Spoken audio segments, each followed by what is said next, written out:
So, once again, driving and making a video, but it's alright, because it's so night and no one cares. You can really see where my affinity for trains comes from. These tracks, I'm driving on the road parallel to these tracks, which is right across the fence from the Oneida City Park. And you'll see, approaching the park now, just on the other side of it, there is, ironically, Parkview Drive.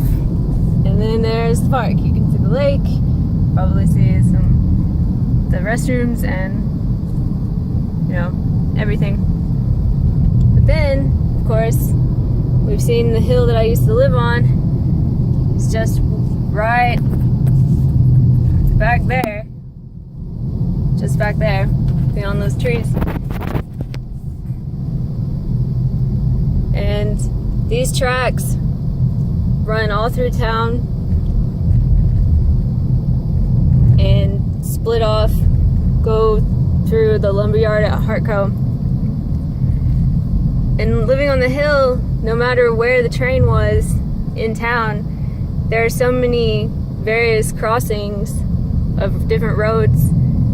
It's required that they blow the whistle at every railroad crossing, and there's so many that I would hear train whistles all the time, and it became somewhat of comfort to me. And it still is comforting to hear train whistles. That right there is Hartco, and that's just underneath the hill that I grew up on.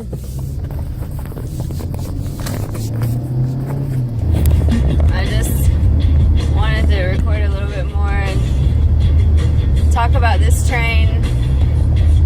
These train tracks that run parallel to this road right here go all the way through town. I know I talked about trains a lot before, but yeah, just more little moments. Learning how to be by myself, learning how to be okay by myself, that